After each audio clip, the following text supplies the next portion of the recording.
Number 7 Notre Dame hosting South Florida. Let's see how this one goes. 3 minutes into the game, 1st and goal for Notre Dame. Ian Book takes it himself after the play breaks down in front of him. The dynamic talent, 4 yards for the touchdown. It's the kind of thing he has in the bag, Ian Book. Capable with his feet if he doesn't see an available target, and it's the Irish up 7-0 early. Notre Dame still with that same lead. 7 minutes to go in the first, 3rd and goal. Chris Tyree, that speed breaks it out. Notre Dame 14-0 at that point. Now in firm control, 28-0. Now, Coach had me with a little bit of pause early on because those directional Florida teams have a lot of speed. They pose a challenge there. I'm not joking. Notre Dame has come out and handled that. I think they've looked impressive early on. EJ, your thoughts? Yeah, Ian looks completely poised. Versus the first half of last week's game to this one, he looks way better, way more improved. He looks a lot more calm in the pocket. As you saw there in that last highlight, he was able to, go through 2-3 of his reads and then, decide to break the pocket and not just run to still look to throw, but run to go ahead and score a touchdown. So if he can continue to play like that, and also these stable of running backs that they have, I know you like both of those guys.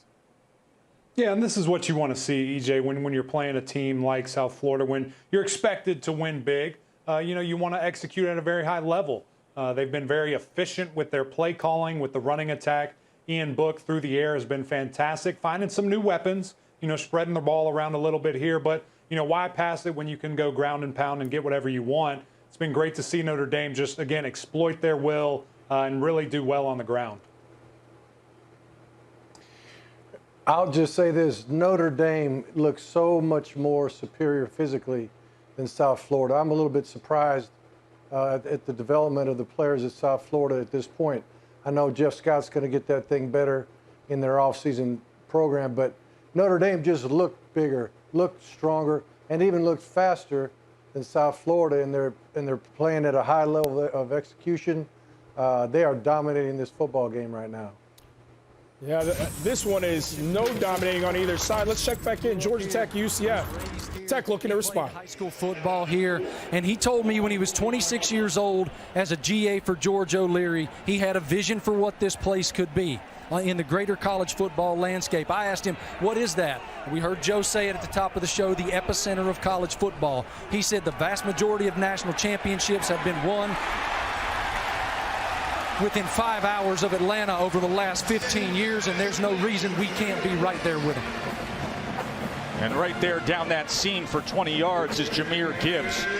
Boy, he is an instant impact, isn't he, this freshman? And the impact on the passing game, too, right there. Getting out on the little wheel route. Busted coverage defensively by UCF, and they take advantage for a big play. And now they'll feed him again, but this time there was nowhere to go. That was Kenny Turnier, the big senior defensive tackle who led UCF with 13.5 TFLs a year ago.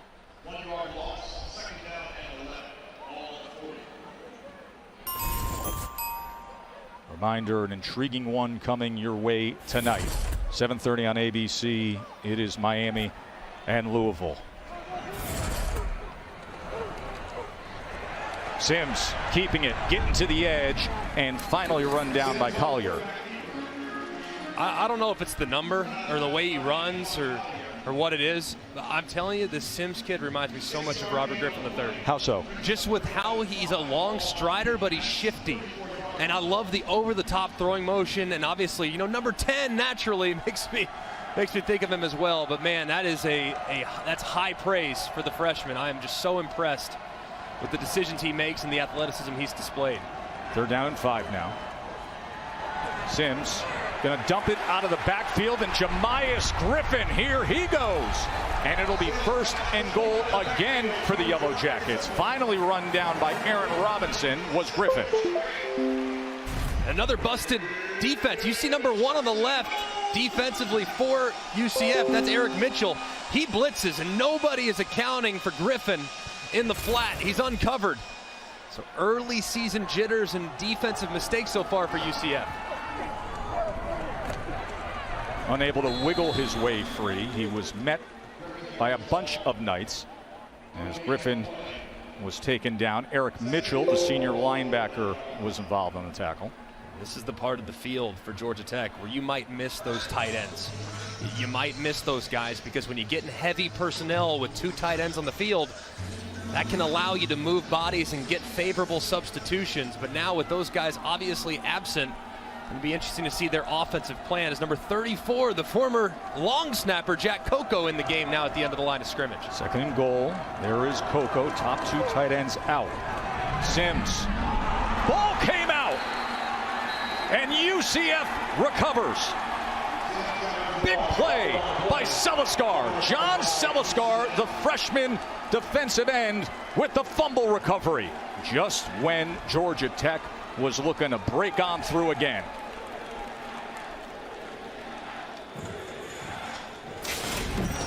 Big stop by the Knights defense. Sims thought he had something. Next thing you know, ball's on the ground. We're going the other way. EJ, Jeff Sims and Georgia Tech on the precipice of points right there. What went wrong? What went wrong? Well, look, I'm not going to panic right there. If I'm Coach Collins or if I'm Coach Patnod, the offensive coordinator, get Jeff to the sideline, ask him what happened, but be calm. There's no reason to panic right now. They're moving the ball extremely well against a really good football team in UCF.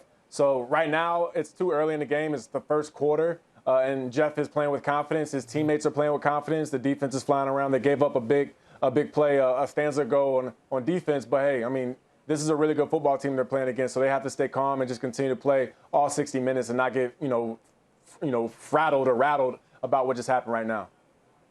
I'll tell you what just happened. Ball in jeopardy. That thing is 6-8 ounces of gold. You got to hold it like it is so. Get 2 hands on it. But, again, like you said, EJ, don't freak out. Don't make this freshman go crazy here. Understand what he's dealing with and the pressure that is on him. He's the guy. Everybody knows it, but that does come with great scrutiny. But you've got to take care of the ball when you're down there on the end zone. Those big defensive tackles, man, they love to swipe at it. A year ago, it was painful to watch Georgia Tech's offense. I mean, they were struggling so mightily. And now they got this young quarterback who, in my opinion, is a very calm athlete. What do I mean by that? He just has confidence in his ability to move, his ability to get out of trouble. I mean, it reminds me a little bit of how Charlie Ward would stand back there calmly, and if he had to move quick, he moved quick. If he didn't, he'd stand in there. I really like this kid. I know he just fumbled the ball, but this guy I think is going to be really special, and I'm just thankful that we got another great quarterback in our league to watch. Yeah, no doubt. Whole lot of talented quarterbacks, whole lot of talent with those Clemson Tigers as they get set for their home opener with Citadel coming to town. 4 p.m. kickoff. We are literally minutes away right here on our air at ACCN. EMAC, what do you want to see out of the gates from Dabo's squad? Again, I just want to see them execute on a high level. Understand and respect the opponent that you're going against. Understand and respect what it took for you to get to this moment and just go out and play.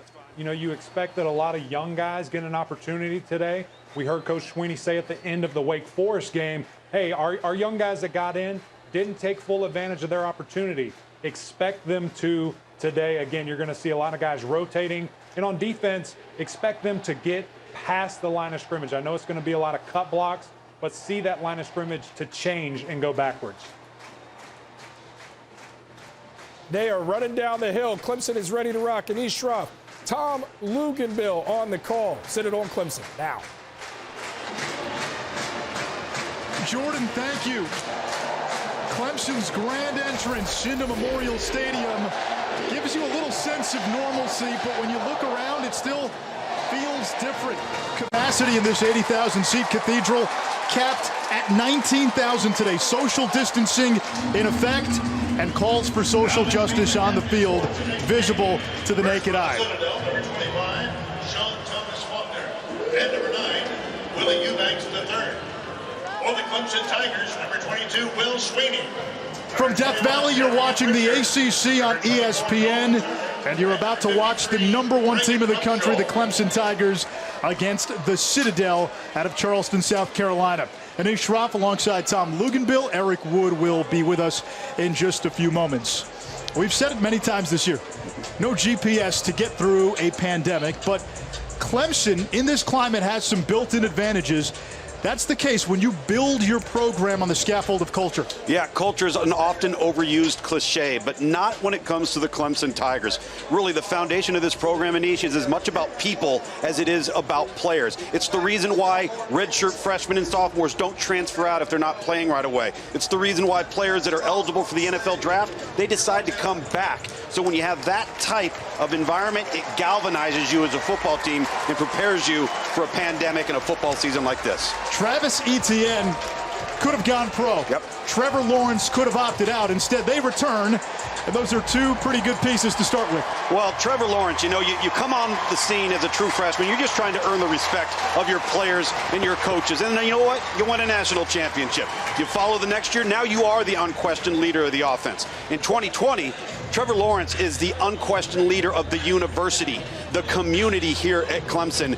And then at running back, Travis Etienne has built himself into the complete back. He burst on the scene as a true freshman. Everybody was kind of surprised by him. He was a late take in their recruiting class as a runner, as a pass catcher, as a pass protector.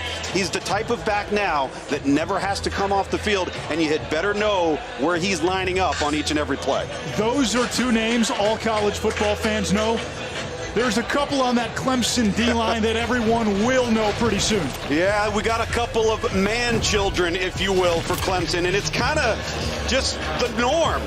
Last week against Wake Forest, you've got Brian Bresee, you've got Miles Murphy, two players in the top 7 of the ESPN 300 a year ago, not only make their mark, but literally create havoc in their first game as a Power 5 football player. So what we're seeing is along the defensive front and the front 7 as a whole, Clemson reloads, they don't rebuild. Clemson won the opening toss, and they will receive. Tom, you and I have done a lot of games over the years at Memorial Stadium. Looking around and seeing empty seats, it's loud right now. It feels different. It feels strange. It's loud, but you've got to really be impressed with how everybody's seated. Very responsible fans here at Clemson. Well, let's check in with Eric Wood.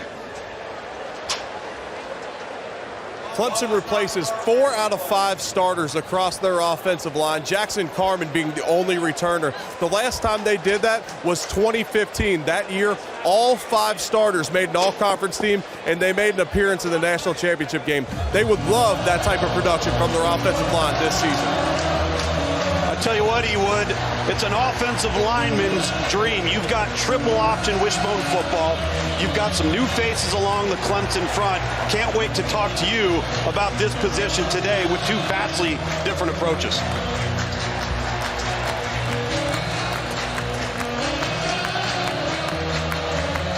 The Citadel quick kicked before the ball was actually put in play, so they'll have to re-kick. Citadel a little antsy here on the road in their second contest. One of 15 FCS teams taking the field in the fall, one of 4 in the SoCon.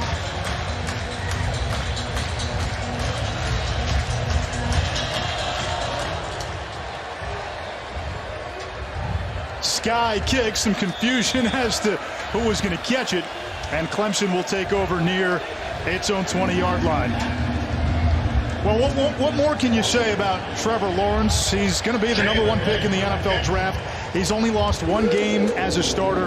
But this offseason, we saw him become a leader, as you mentioned, not just for this program, but he became the leader of college football, redefining what it is to be a student athlete in the modern age. He's become a voice in our society over the last 4 to 5 months, a force for good, and somebody that student athletes, whether it's college football or anybody else, can look to as a guy that's doing it right.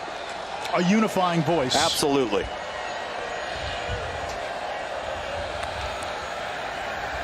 On first down, the give is to the 2-time ACC Player of the Year, Travis Etienne. Only picked up a yard, 2nd and 9. It's interesting. Ultimately, this is what Clemson wants to be, Anish. They want to run the football. Even though they're up-tempo, they look like they're spread. They're a power-run football team. Etienne to the edge. Turns it upfield. He's got midfield plus territory. And you got a glimpse of why that young man averages 8 yards per carry for his career. Well, they got him. They got him on the perimeter where they want him with an unblocked defender, and he's responsible for making that man miss. That's Destin Mack, number 7 right there. Number 25, Sean Thomas Faulkner, the safety, runs him down. But you expect great plays in space against unblocked defenders, turn a 5-yard run into a 40-yard gain. From the 44, Lawrence throws, and it's dropped by Amari Rodgers. That's going to be a little bit of a new role for Rodgers this year. We're used to seeing him on those bubble and tunnel screens. He'll go vertical a little more. Well, and he was everywhere a week ago versus Wake Forest. Really became the go-to guy. As to your point, we had become accustomed to seeing him be more of a slot, but he is going to attack the field everywhere. A really rare drop there for Amari Rodgers.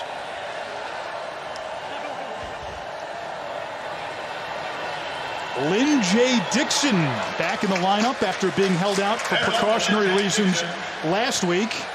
Had a preseason knee injury. He's the number 2 back, and it sets up 3rd down from the 40.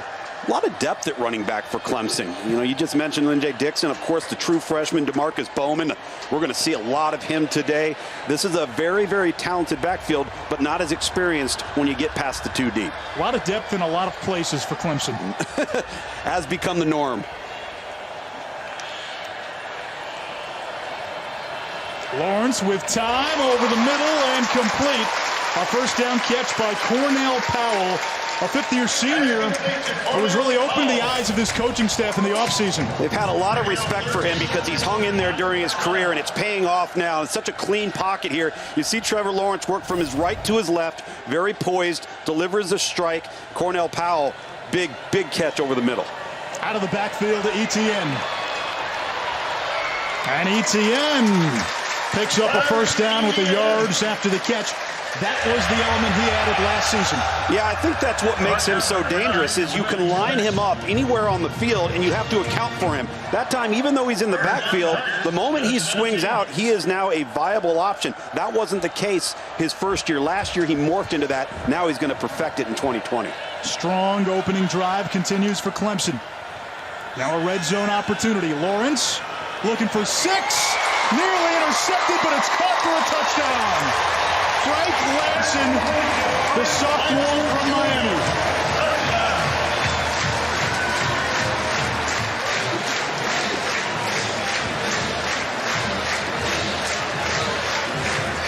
It's a little bit of patience here from Trevor Lawrence. That ball's got to be completed between 17 and 22 yards or so. And you're going to see that's exactly what it does. And unfortunately for the Citadel, Destin Mack, he thinks he's got a pass break up here. And Ladson, the sophomore, the true sophomore, heralded receiver out of last year's class that we're hoping becomes that go-to downfield threat, coming up with a big catch here on the first drive. No T. Higgins, he's in the NFL. No Justin Ross, out for the season with a spinal injury. So one of the questions for Clemson, who is that outside receiver that can stretch the field?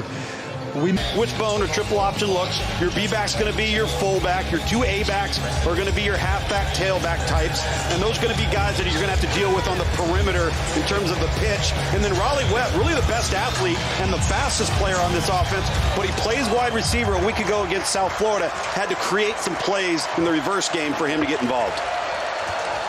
Brendan Rainey, the quarterback, will keep it, and he is dropped right at the line of scrimmage. Hello, Clemson defensive line.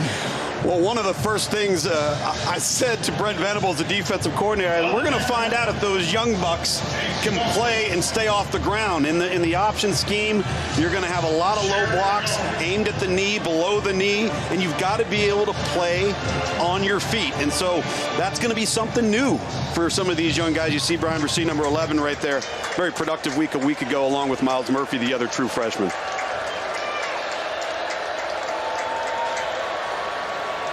Give is to the fullback, Amike Nwanze. He is the B-back. It sets up 3rd and long.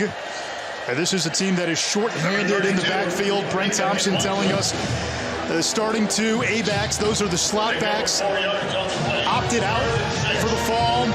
They're They're down their top 2 B-backs this week, so a lot is going to fall on Brent Thompson's quarterback, Brendan Rainey, who was one of the better QBs in the FCS last year. And he is now their 3rd team B-back in case they get into a real emergency. So only 63 scholarship players at the FCS level. So Brent Thompson, that man right there, has had to deal with an awful lot here in the first couple of weeks.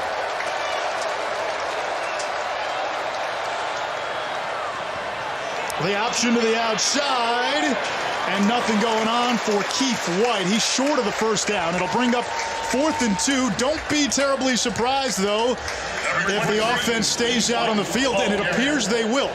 I kind of wish they would have come up with that play on 2nd down, because this is the line to gain that you want to be in traditionally, to have a shot to maintain possession of the ball when you're going to be in a triple option run heavy scheme, and it looks like they're changing their mind, Anish.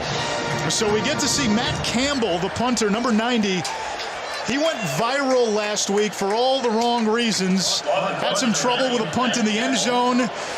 Finally got it away. It went for 0 yards, and it was caught by a South Florida player in the end zone for a touchdown. A 0-yard touchdown. Yeah. Got a little redemption, though, with a therapy session with Pat McAfee on game day. The flag is down. Amari Rogers turns the corner and bumped out shy of midfield. Jeff Flanagan, our head referee today.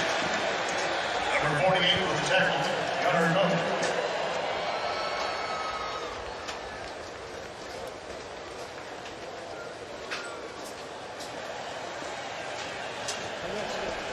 Go look at formation. Offense.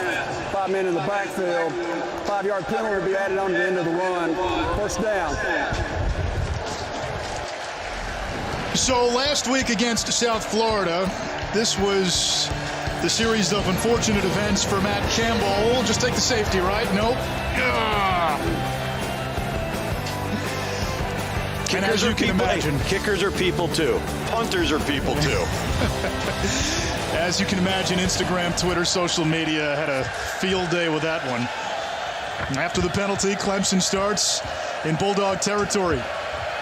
Lynn J. Dixon cuts a jagged path to the 44, flag down.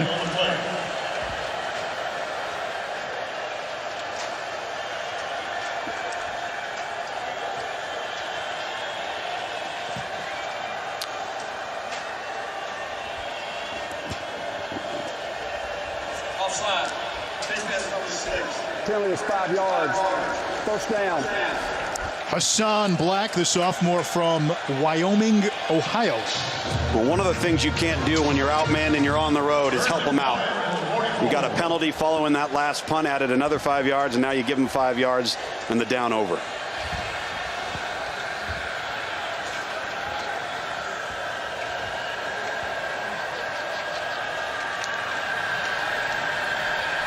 Off play action, Lawrence. Done their part. Now we got to do ours. Eric Wood is down on the field. Eric, the noise isn't as loud as it usually is, but they've got some artificial sound from some unique places coming in.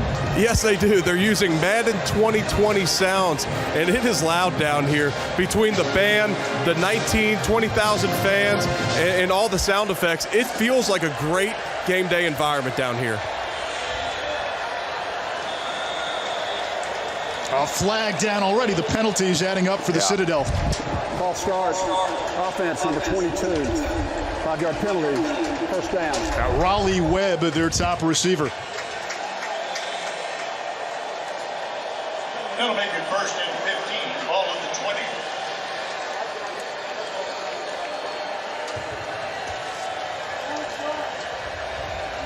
20. Now this offense saw 6 players opt out from the running back position. They had a very highly touted VMI transfer, Alex Ramsey, a 1,300-yard rusher. He opted out. Now he's entered the transfer portal.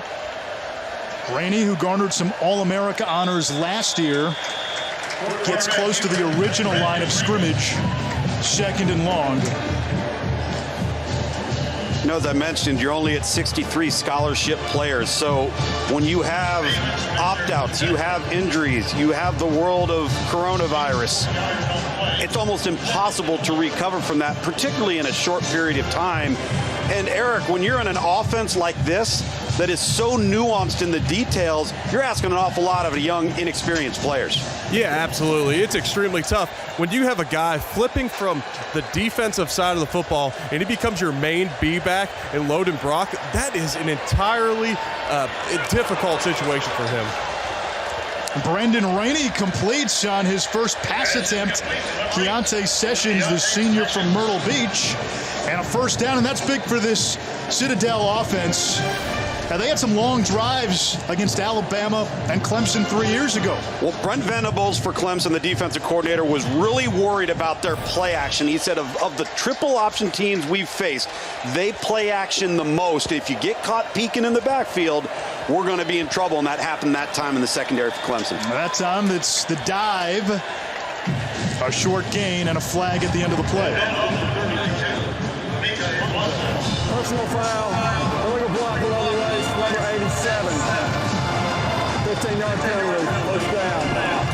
Eric, in this offense, you have these low blocks, these cut blocks, but from the backside when you have them, you can get caught up with another teammate. Now you got yourself a penalty. Yeah, you got to be on the same page, because if one of the guys stays up and gets his hand on him up high and the other guy chops his leg out, that's a penalty all day long, and it's a great job by the officials there enforcing it early, because those are the situations when guys can get seriously injured. Yeah, and it was, that time it was against Niles Pinckney, number 44, and again, Anish, a great play on the ground, then you complement it with a pass through the air, you're in good shape, and now you're 1st and 25. And when you're an option offense and you get into these quote-unquote passing downs, it sets you back, it limits your options. There's the pitch, it's Wallace, and he gets bulldozed at about the 24-yard line. Big Balin Spector, the graduate, 6'2", 230 pounds. Watch him come from across the field opposite number 10, and he runs this thing down. You're going to see him there right in the middle of your screen. Watch his angle. He steps and he gets right downhill, avoids the second level block, and boom! Injured player. Might see a few Tweety birds right there. The Bulldogs might be able to cut and read some of these D linemen, but can they avoid these Clemson linebackers? That's part two of a very difficult equation to solve. Yeah, if you don't get the defensive lineman on the ground, and then you certainly don't have an opportunity, if that's not your assignment, to get up to the second level and take care of the linebackers, you're going to have too many orange jerseys flowing freely to the football. Tell you what, guys, watching Clemson film over the years, one thing that has always impressed me is how Brent Venables gets entire buy-in from all of his defensive players. They fly around to the football for 60 minutes. He gets these top recruits that come from all over the country. They come to Clemson, all of a sudden, they're the hardest working guys in the field each and every Saturday. It's amazing to me. Tigers showing pressure, Rainey to throw, in trouble, and ran into a sea of orange. It'll bring up 3rd and long.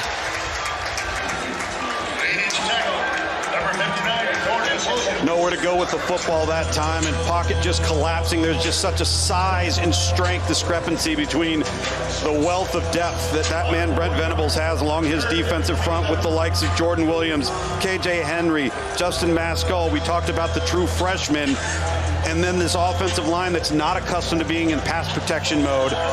And here we are, 3rd and 26. I call that 3rd, and I don't have a play. And Clemson, by the way, thin on the defensive line. No Tyler Davis, no Justin Foster. Mario Goodrich still out, ball on the ground, and the punting team will come on.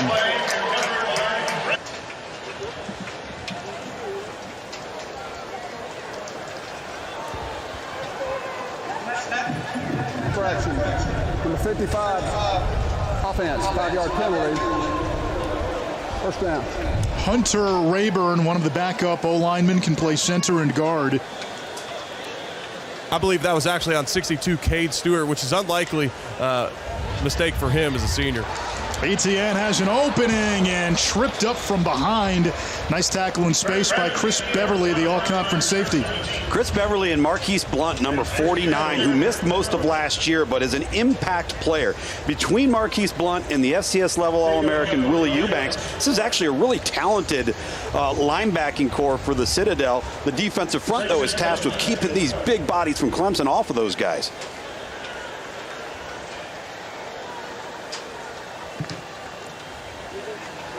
Lawrence, quick release. He's got Ladson, who caught that first touchdown, and another first down. You know, Eric, we talk about, however many consecutive throws Trevor Lawrence has without an interception. Look at where that ball placement was. He throws this ball on the back shoulder, really on the back hip.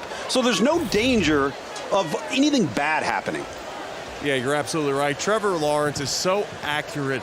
You mentioned starting after the first 4 games last year, he's been so accurate. I mean, got to be a surefire lock for the #1 pick this year. He just has all the tools. Etienne to the 26, and his running back, I don't think gets enough credit as not just maybe the best running back in the history of this program. Certainly C.J. Spiller has a lot of fans. Etienne, if he duplicates his numbers from the last 2 years, he's going to go down as maybe the best back in the history of this conference. Well, and think about how many games he wasn't the feature player in some of the 3rd and 4th quarters. Lawrence, plenty of time. And completes to the talented freshman E.J. Williams, who is from the same high school of Justin Ross in Phoenix City, Alabama. Yeah, Clemson's they've had some success in Alabama. Justin Ross was the #1 ranked player out of the state of Alabama 2 years ago. This is, again, you talked about the depth and the wealth of talent at wide receiver.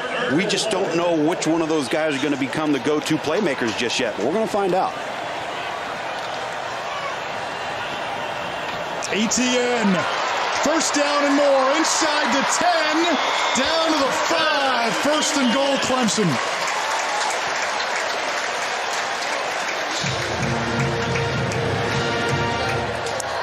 One of the things that I really like about this guy is he's very decisive. He's a slasher. So once he gets that ball, he's going to slash through and he's put his foot and get north. And then the balance off of the leap upon contact gets him another 4 to 5 yards. And Lugs, Clemson almost impossible to defend here because you've got to account for the quarterback run game. Absolutely. Etienne stopped a little short. Nobody in the FBS with more touchdowns that's playing right now than Travis Etienne. Look at Clemson going a little up-tempo here, trying to catch Citadel off guard. And again, keep an eye on the quarterback. They love the quarterback run game down here. Etienne stood up in his tracks again. There was Marquise Blunt. It's 3rd and goal. On the first down play, I actually thought it was a great opportunity for Lawrence to keep it. On this one, they take away both Etienne and Trevor Lawrence gets his legs taken out. That was a dangerous play with your future NFL quarterback back there. Yeah, Eric, it'll be interesting to see if they decide, because they do have some one-on-one matchups on the outside. You see Frank Ladson, number 2, to the top of your screen. That's a mismatch up there for a nice fade, maybe a throwback to the shoulder. 2 tight ends into the game. Lawrence, quarterback keeper, and in for 6. 3rd rushing touchdown of the season for the junior.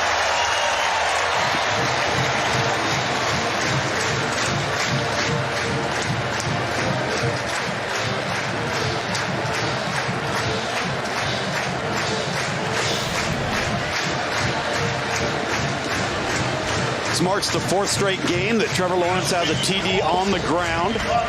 And this time, look at a little bit of that push, little lower body strength hitting the squat rack. Everybody's on that Peloton craze in the offseason. Not Trevor. Trevor doesn't need to lose weight, he needs to gain weight. Tone up, too. We remember what happened against Ohio State, the play that turned to the semifinal game. It was Lawrence and his legs. I had an opportunity to sit down and do some television after this game with now BC head coach Jeff Hafley. And he said in preparation for this game, they went back as a staff, and over the entire year, they could only find a handful of plays where Trevor Lawrence was utilized as a designated runner. And once they didn't have an answer for it, that was like chum in the water, and Clemson was fishing. I remember when Lawrence was a freshman, before he was even the starter, it was still Kelly Bryant's team. We were at a Clemson practice in their indoor facility, and an NFL scout is watching the second team with Lawrence and jokes to us, and he says, see that kid who hasn't played a game yet or hasn't started a game yet? I'd take him with the #1 pick right now. He's got tremendous upside. I think that's the thing. When he came in, yes, he was physically gifted, but there was a lot of physical and mental development still to be had, so you really like the ceiling. 3 drives, 3 touchdowns for the Tigers, who look like they have not missed a beat. Tonight, ACC Network primetime game, Wake Forest and NC State. The Deacs have won 3 straight against the Wolfpack. Devin Leary, who finished last year as NC State starting quarterback, will get the opening day nod. Good trivia question here. Given all the NFL quarterbacks NC State has had, especially since 2000, how many 10-win seasons do you think the Wolfpack have in program history? Well, it's not fair to ask me that question because you already told me the answer, but it is a startling number. 1. 2002 when Phillip Rivers was there. Option dangerous. Ball is out. Picked up by Clemson. Touchdown, Skalski.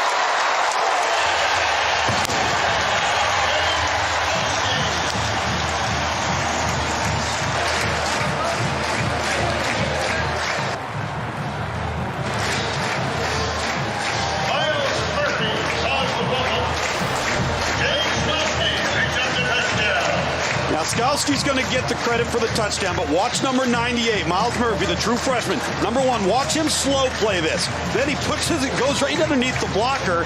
He not only makes the tackle, gets the strip fumble, creates the opportunity for Skalski to scoop and score. But for a young player to have the patience, he kept his shoulders squared. He could always come back inside, or he could turn and run with the pitch. You just don't see a lot of that out of young kids. They are looking at that last play, but clearly ball was out well before Cooper Wallace hit the ground. Not a bad start for Miles Murphy, huh, to his young career? Not a bad start at all. See him 98 there, right on the right. He slips right underneath the back, creates the tackle. That's going to be close. That knee, we'll see if that ball's coming out as the knee hits the ground, but focus on 98. See, I didn't think he really had possession there in the first place. He may not have, right there. You're right. Let's see if they. I think that's going to stand, Anish. I'm with you. Ruling on the field was a fumble recovered for a touchdown, and again, you have to rule now. Where does he establish possession? Watching that, I think you can make a case he never really established possession. Well, look at the hand on the ball. The hand on the ball from Miles Murphy prevents him from actually maintaining possession of the football right here. Luz, I'm not sure he ever controlled it. Yeah. And because of the hand of Miles Murphy right there, he hasn't had a chance to tuck that football. Wow, what a play by the youngster. 13th ranked overall player in the ESPN 300 a year ago. The ruling on the field stands. Touchdown. That would have been hard to overturn. So a defensive touchdown, and this has escalated quickly. It certainly has. Many people expected it to. What I didn't expect, though, and Eric, I don't know how surprised you are by this, I didn't think the Citadel on offense would make as many mistakes as they've made to this point. Yeah, they're so disciplined year after year. But when you mentioned that they had 6 opt-outs, it's just so tough to get them ready for the season to execute without making many mistakes. Last week, they had a turnover on their first drive of the game, something you just do not generally see from a Citadel team. But like I said, with all the opt-outs this year, it's left them in a tough position. Now, this is a team that relies almost exclusively on running the ball. With 1:51 to go in the quarter, negative rushing yards for the Citadel. Negative rushing yards. And listen, to Eric's point there, when the younger you are and the least experienced you are, the more mental errors you're likely to make. You couple that with the fact that you are so outmanned athletically that it's difficult to execute on any given play. Knowing the Bulldogs, the cadets, the daily discipline, that they exhibit each and every day, the one thing you won't have out of this team is you won't have any quit. This team has played well. They've beaten Power 5 teams before. They know what this environment's all about. Beat Georgia Tech last year. A couple of years ago, they went to Tuscaloosa against what was then a #1 Alabama team and had college football on the edge. Yes. They were tied at halftime with #1 Alabama at 10. Short kick fielded by Jalen Adams, who also doubles as the backup quarterback, and he's taken down well shy of the 20. Extra Yard for Teachers Week is an annual effort led by the College Football Playoff Foundation to bring college football together to support and celebrate teachers across the country. Thanks to the College Football Playoff, ESPN is honored to donate $20,000 this week to help support teachers and their students. To learn more about Extra Yard for Teachers, follow at CFP Extra Yard. Certainly our gratitude goes out to teachers, especially now. I've got 2 in my family, 2 sisters-in-law, Nicole Malecki, Kristen Schroff. Bless them. Bless their hearts. Listen, it should be 10 yards for teachers. I'm making an amendment the last 6 months and what they've had to do, and now with virtual learning. Keontae Sessions, and he is driven down. This Clemson defense right now, as Nolan Turner makes the tackle from the safety position, they're having no problem reading this option offense. And as we said earlier, you got to feel for the Citadel. Yep. 2 projected starting slot backs, both opted out. They're on their 3rd string B-back, fullback, because of injury. It's tough right now. You got inexperience in the backfield. On the back up to that B-back, and you need more than one of them, is a converted former walk-on that has never played a down of football at the Citadel, number 46, Donnie Brechtel. He's already played here today. So just outmanned for a variety of reasons on offense for the Citadel. Death Valley, #1 Clemson, welcome to college football. Rainey into the embrace of Miles Murphy once again. Only the first quarter we've called his name quite a bit. Well, the reason why I like that, Eric, when we talked to Brent Venables, he talked about the backside pursuit. We've got to stay on our feet on the backside so we can fill the lane and make the tackle. It's exactly what Miles Murphy did right there. Yeah, I know Brent Venables is super proud of his guys so far, because one thing he was worried about is they stretch you so far laterally on the front side because you have to respect the option. If they cut you down on the backside, there's huge holes going up the middle. When we talked to Luke Conti, that's exactly what he said, the offensive coordinator for the Citadel. We need to attack them vertically, try and get to them where they're exposing gaps. Well, so far, there's been no gaps. This Clemson defense has been extremely disciplined in defending the option. Rainey in trouble, and down he goes. Want to take a guess? Does he wear 98? Offense. 5-yard penalty. 3rd down.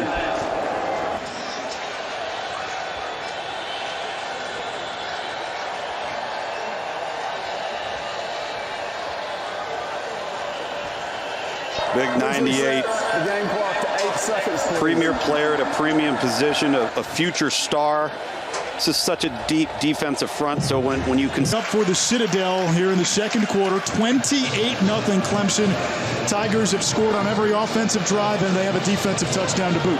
Yeah, everything they've done, at least to this point, has turned to gold. And as I mentioned earlier, when you are outmanned, you're on the road, in a matchup like this, you can't help out the opponent. And the Citadel's giving Clemson a lot of help today. And now you have Travis Etienne to return this one. Amari Rogers has already been close to returning them today. Etienne across the 40, 30, has a convoy, and down inside the 5-yard line. You like that for a changeup, putting Etienne back on punt returns? All it does is get it on tape, and now the future opponent has to deal with, all right, well, we're not going to see the normal returner. We're only going to see the other best player on their team. What are they going to do next punt return? Put Trevor Lawrence out there? You see Etienne on kickoffs. That time on punt returns, usually Amari Rogers' domain. It's 1st and goal, and we've got a new quarterback for Clemson. It's the freshman DJ Uiagalelei, the top pocket passer in his class, coming out of Inland Empire, California. And they feel he is the next great one here in Death Valley. He is big and physically gifted, there is no doubt.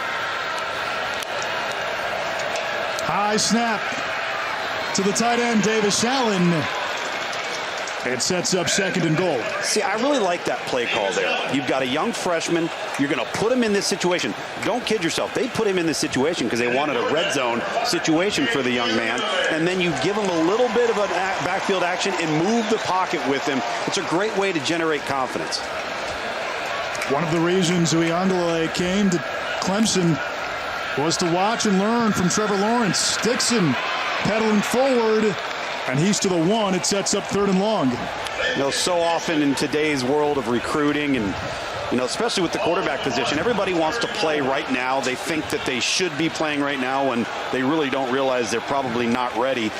And this young man decides to come to Clemson all the way across the country knowing full well what's in front of him because he wants to compete, he wants to learn, and you watch over the course of time, he's going to be better for making that decision.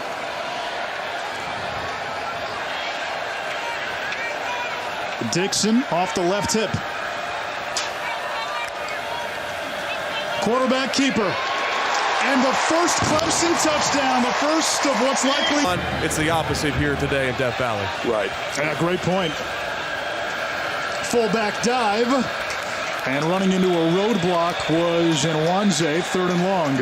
To your point, Eric, the right tackle for the Citadel today, Ben Brockington, number 73, 6'1", 278 pounds. Yeah, and number 67, Prince Howard Whitaker, their left tackle. He looks like a really good-looking tight end out there at 245 pounds, 250 pounds. But when you're running the option, a lot of times you're cut blocking, you're blocking laterally, almost zone blocking off the ball. You could get away with being a lot lighter. Lugs, you gave the right tackle 20 extra pounds. It's 230-pound Thomas Crawford. And Keith White tripped up in the backfield. That's Andrew Booth. Made his first career start last week against Wake Forest. Part of a secondary which Dabo Swinney loves. They lost 3 players who were in that back 7. Actually, more than that when you count the Isaiah Simmons of the world. Dabo feels this is his best back 7. Well, I think he feels that way because all of them are run supporters. All of them are good tacklers. He's had good cover guys in the past, but these guys are excellent in space. That was a terrific demonstration of tackling in space right there. Campbell's punt is fair caught inside the 30-yard line by the freshman Bowman. Tigers have not been stopped on offense yet, going for more. At some point in their life, 52% of all men will experience erectile dysfunction, but most of them never get treated. Now there's Roman, the digital health clinic for men. With Roman, you can get genuine medication prescribed by a U.S. licensed physician, all from the comfort of your home. If medication is right for you, Roman delivers it with free 2-day shipping and in discreet packaging.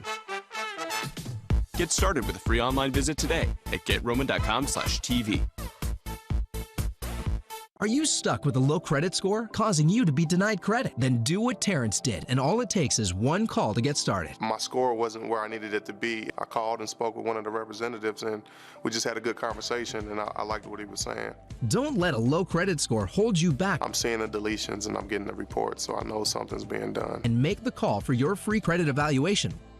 Call 1-800-845-4351. That's 1-800-845-4351. Again, 1-800-845-4351. Peanut butter is delicious. But unfortunately, it's also loaded with fat and calories. With PB Fit peanut butter powder, you get all the great taste of peanut butter with 87% less fat, 1/3 the calories, and 8 full grams of protein per serving. PB Fit is perfect for a healthy lifestyle. We take whole roasted peanuts and press out the oil and fat to make a high-quality peanut butter powder. PB Fit can be made into delicious peanut butter by simply adding water. Even kids love it. Not only is PB Fit delicious, but it's also convenient and easy to use. Unlike traditional peanut butter, PB Fit easily mixes into smoothies, protein shakes, oatmeal, or your favorite baking recipes and desserts. Everyone loves PB Fit. Thousands of users give it 5 stars on Amazon. Try PB Fit for yourself. Order PB Fit today from Amazon.com. Use the promo code 20PBFit and save big. Try PB Fit. You'll absolutely love it. quarterback play has been a big reason for the high renaissance of Clemson football. It started with Taj Boyd, who was a huge recruit for Dabo Swinney at the time. Well, they signed him late. He was originally verbally committed to West Virginia, and if you have a quarterback, you've got a chance. And not only to just hit on one, well, they've hit on three really in a row. Outside of Hunter Johnson competing and moving on to Northwestern, this can accelerate the growth of your program. And look at North Carolina right now. You hit on Sam Howell. All right, you're a program that's vastly different than you thought you were going to be because of that position. So the production, the type of people they are, it all lends to the culture here at Clemson. You know how the Greeks had Socrates to Plato to Aristotle, and then the fourth one in that lineage was Aristotle's pupil?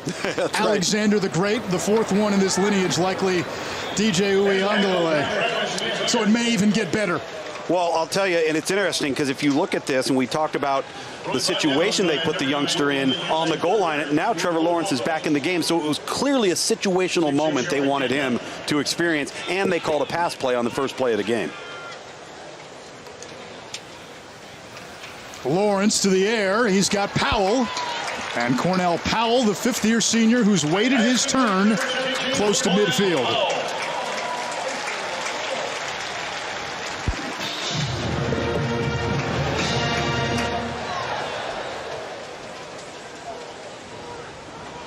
Lawrence, 7 out of 8.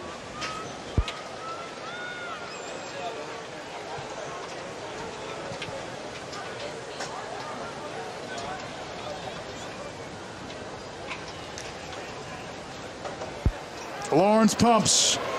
Downfield for Ladson. Catches in stride. Touchdown, Clemson.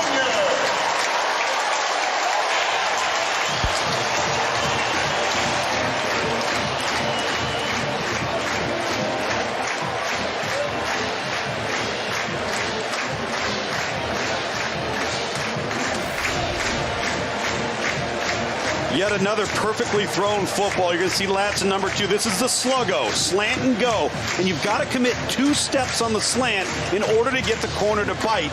He runs it perfectly and then is able to get from 0 to 60 off of that cut so fast for a 6'3", 205-pounder and a perfectly thrown ball over the shoulder by Trevor Lawrence. Now, one of the mysteries, who would emerge as that vertical threat on the outside without T. Higgins, without Justin Ross? Frank Ladson today, 3 catches, 87 yards, 2 TDs. He's in that mix. He's absolutely in that mix. The route created the separation, but when you look at Trevor Lawrence, who's celebrating the throw, when he gave that nod and a little bit of that shake to look like he was going to throw the slant, he helped create more separation downfield and a bigger window to drop that ball into.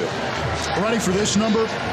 In Lawrence's last 9.5 games, let's call it, 26 touchdown passes, 0 interceptions. That was a mature play there by Lawrence as well. If you saw him come to the line before the play, he saw something in coverage. He checked something with a hand motion out to the receivers. He saw that was going to be there. That was incredible execution. You know, Eric, they didn't just give him the keys to drive the car. They gave him the keys and told him to race it. That's what's different between now and 2 years ago. You got a true freshman. You don't want to overload him. You realize he's something special. And now you can go on the field, and once that call's made, you know he's going to get you into the right play, out of a bad play, and when you combine the great players around him, you've got something special.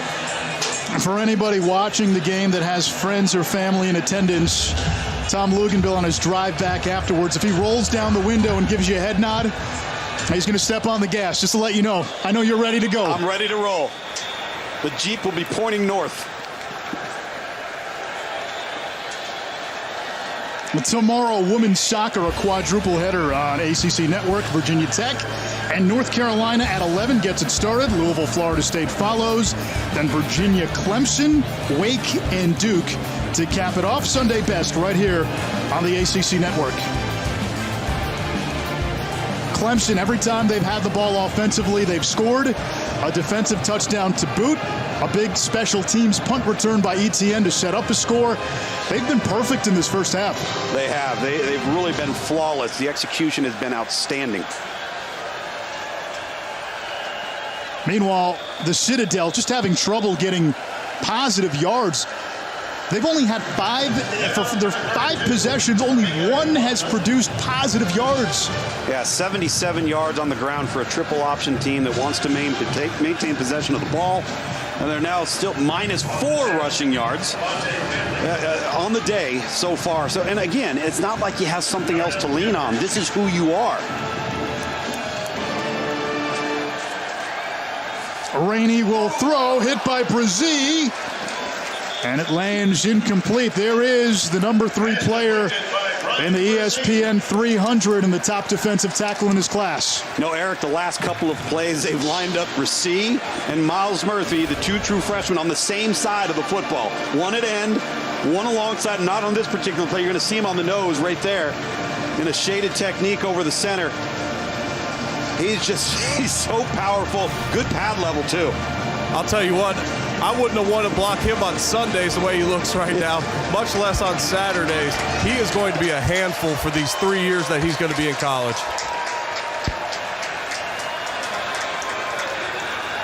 And movement on that Bulldogs offensive line. Offense, number 78, 5-yard penalty, 3rd down. Left tackle Thomas Crawford. Our 230-pounder. From Louisville. I think there's going to be some challenges in front of him. No set bye weeks, 21-day quarantine as opposed to a 14-day quarantine, so no ability to reschedule games. It's going to be really, really interesting to watch that unfold. The second series of the game for the highly touted freshman, DJ Uiagalelei. Uiagalelei. We got it, baby. And off to Lynjay Dixon. He's the number 2 running back, and for his career, 7 yards per carry. Last 2 years, about 1,200 yards. Clemson is a legitimate 7 deep at running back. Well, they are, and they want to find out a lot more about some of these younger guys, and they're going to in the second half. I think exclusively you'll see DeMarcus Bowman and maybe even Kobe Pace. So we'll see how this unfolds, but you're right, they are talented. They just want to get them more experience. Downfield for Powell, a lot of contact, and that's on the Citadel. Destin Mack in coverage. Number 7, 15-yard penalty, 1st down. I think that was intended for Aju, number 11. Yeah, the freshman. Ajo, yes. Yeah, Jojo. And you're going to see that's good effort. But the one thing the freshman's going to learn too is once he gets up the field, he's got to get back over the top of that defender so that defender can't run him off to the sideline.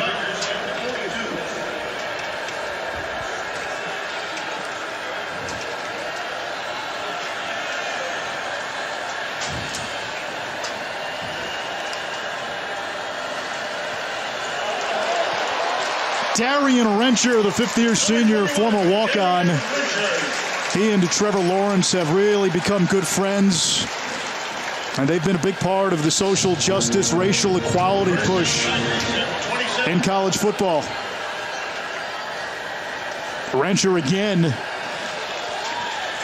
He's a special guy on this Clemson team. Dabo Swinney, a former walk-on at Alabama, loves his walk-ons.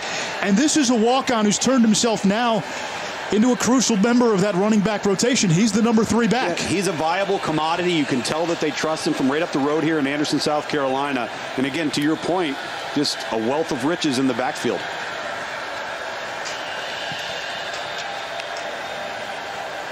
Uiagalelei to throw. Looking for 6, incomplete for E.J. Williams. And it's 3rd and 5. Key 3rd down up here for the young guy, which is going to be good for him. See what they give him, what he's allowed to maybe get into or out of, and how does he manage this area of the field. And that's what's always being evaluated with young quarterbacks, all right? Situational football, down and distance, understanding the situation. You can't take a sack here because now you put a potential field goal at risk. These are great moments that tomorrow they'll go over with on tape with DJ and help him become a better football player. A lot of pressure. They've scored a touchdown on every drive. Uiagalelei completes. That's Will Brown, the redshirt junior. Complete to number 82, Will Brown. First down, Tigers at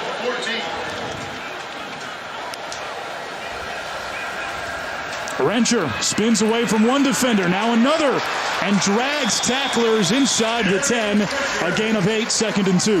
Now, Eric, you look at this defensive front for the Citadel, and ever since DJ came into the game, all of a sudden they're playing quarterback run, and the give has been so plentiful on this drive. It has been. That's been the read every time for them.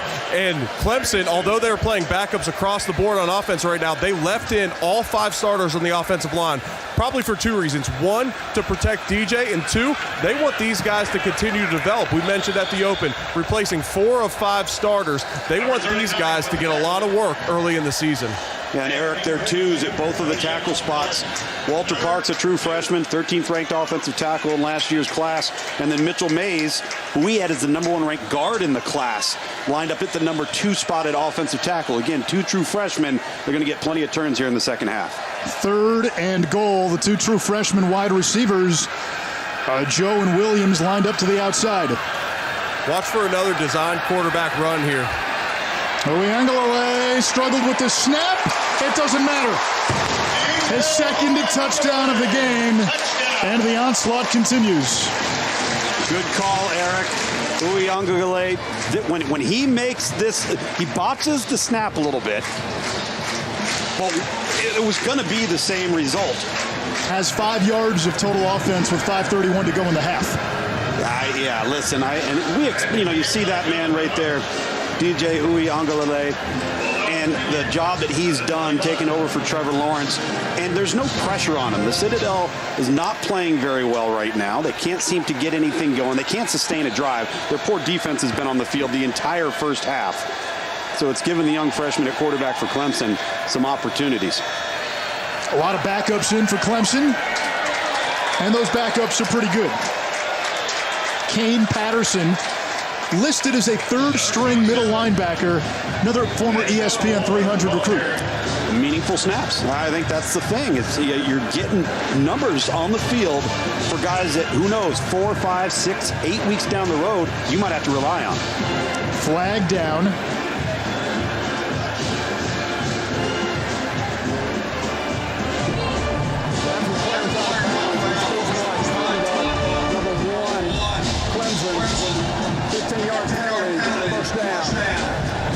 That's Darion Kendrick, who did not play last week. He was a big success story for this program last year. Originally recruited as a big-time wideout coming out of high school. Had to move to corner on an emergency basis during the spring last year, but impressed coaches. They said, you know what, we're going to play him at corner. He started and turned into an all-conference DB. And a rare mental error from a Clemson player, and a foolish error, and you saw him getting a mouthful and an earful from Brent Venables on the sideline. There's the dive, and Niles Pinckney right there. When the D linemen are making the play against this option offense, that's a bad sign for the offense. Yeah, it really is. It means 2 things. Number 1, they're not getting them on the ground, and they're not getting to the second level to block the linebackers, so everybody pretty much has a free-flowing lane to get to the football. Eric talked to you earlier about the weight discrepancy. Pinckney's 300 pounds. He weighs more than anybody on the Citadel's offensive line.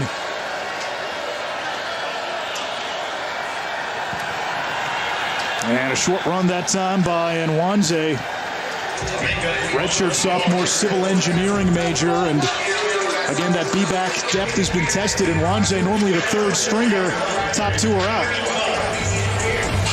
Yeah, they're literally barely have enough guys to take the field from an offensive formation standpoint, at least to the level they're accustomed to playing with.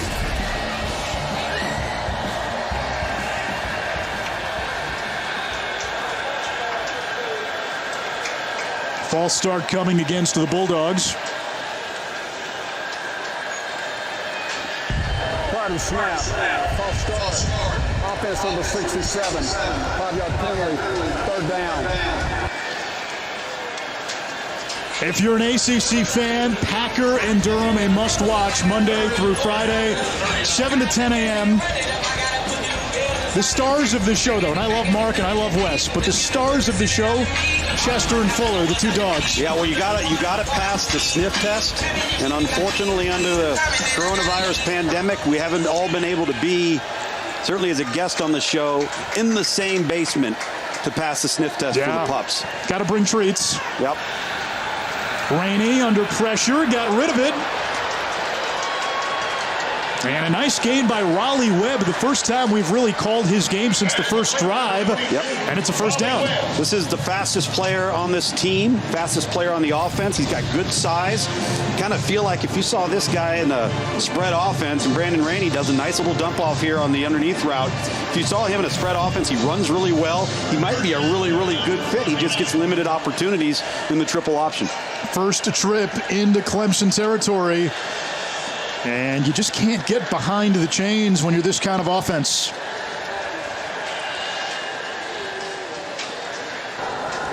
All stars. Offense, left side of the line, 5-yard penalty, first down. He didn't even call a number, just the whole entire left side of the line. Eric, that sounds like calls that were made against you quite frequently. Yeah, when you're lining up against Miles Murphy every play, it's easy to try and get a head start. Luke, I would ask you a question. You got two guys like Brezzi and Murphy. When's the last time you saw two guys like that, or even one guy in college football that comes in, looks the way they do, and starts out of the gate as hot as they have? I don't know if I have in terms of two at the same time in the same class. You know, that's a really good question. I'd have to think back long and hard about who that could potentially be. You know, young guys that have looked the part early, obviously, Jadavian, Clowney, and there's been a number of other guys. The Bosa brothers.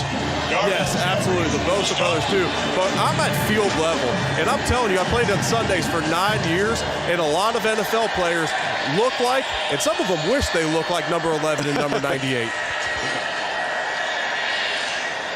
Third down coming up. What did you say at the top of the broadcast? Man-children. Man-children. Two of them. Actually, quite a few of them. And there's a bunch on the field right now. You see it, corner number 2. Fred Davis is a fifth-ranked corner in the class a year ago. There's Brian Bracini, number 11 right there. We've talked about Kane Patterson, number 17. He's just a sophomore, was in the ESPN 300 at the middle linebacker spot, getting a bunch of turns, made some tackles today. So this is a younger, less experienced group we're seeing here as the second quarter winds down, but nonetheless very talented. Yeah, a lot of 2s and 3s, especially on the back end right now, third and long.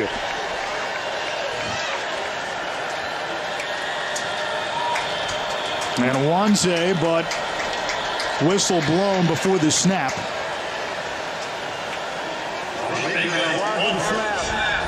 Timeout. The Citadel. First charge, timeout. The timeout will be 30 seconds. I would imagine this is likely 4-down territory here for the Citadel, plus territory. You got nothing to lose. It's no question. It's over. I mean, well, when I heard you say third and long, we've said that too much for an option team, for a triple option heavy ground game. And again, we talked about it at the top of the broadcast. Clemson outmans the Citadel, but the Citadel isn't coming in with their best group of players. They're shorthanded, and they know what they're up against. You're not just facing an FBS team. It's the number 1 team in the country with just an infinite amount of depth. Around the ACC, Pittsburgh, top 25 team now, knocking off Syracuse. BC with a big win against Duke. Notre Dame now an ACC member in football for this year, shutting out South Florida, who beat the Citadel last week, and UCF doubling up Georgia Tech at the half. You might be wondering, all right, what's the motivation to stick around for the second half? We hinted at this at the top of the broadcast. Clemson is going to play a lot of young guys. They brought in the number 1 recruiting class in the country. Yep. Those are going to be meaningful reps for them, which will pay dividends later this year and certainly the next few years. Yeah, we're going to introduce you to some young, fresh faces that are going to end up becoming faces of the program. Rainey in an ambush. And it brings up 4th down. Skalski, the tackle. One guy that I'm really looking forward to watching in the second half is number 22, Trent Simpson. He already made a play earlier in this game, but this is a guy, I talked to my old teammate, C.J. Spiller, who's now on coaching staff for Clemson. One of my favorite players the last few years to watch on film was Isaiah Simmons, and Mike Jones has filled into that role, number 6, for Clemson, and he's filled in admirably, but at 6 foot 220, he is not quite the Isaiah Simmons molded.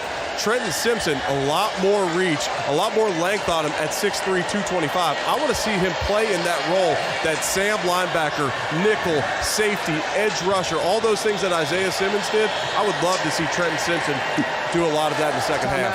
The Citadel, second charge timeout. Timeout will be 30 seconds. Well, Eric, I'll tell you what. I think you'll see Trenton Simpson play all of those positions but one. Don't think he'll be in the back end. I don't know if he's going to be the type of guy that has that type of range. As you take a look at Clemson's schedule and the new look ACC, and as you mentioned, Notre Dame is a full-time member, no divisions. Is there a game that scares you there? No. If Louisville had been on the schedule, maybe. Right.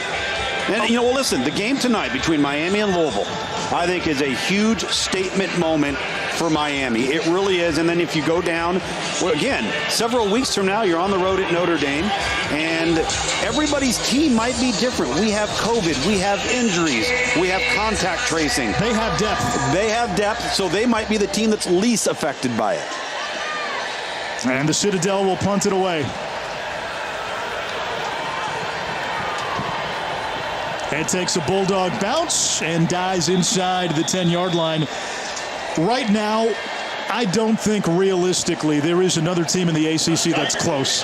And we haven't seen a team in the ACC, frankly, in the last several years that's been close. They're on another level. Well, they're on another level, and they're on another level at the key spots, the places where everybody's trying to load up with players. Offensive line, defensive corner, and at quarterback. And those four areas are where they are dominant, they are deep, and when you have the substitution, you don't have a drop-off in talent. New quarterback for Clemson, it's Tyson Pumachan, a redshirt freshman. Dabo Swinney believes he has 3 NFL quarterbacks on his roster. This is the third. And Pumachan will run it. Now, offensive coordinator Tony Elliott told us this week, of all the 3 that will play, he's the best option as a true designated runner. He's got a little more quickness, a little more shiftiness. He's a big-bodied young man out of the state of Connecticut. He's 6'3", 220. So all 3 of these quarterbacks for Clemson look the part, but they really like him on the ground.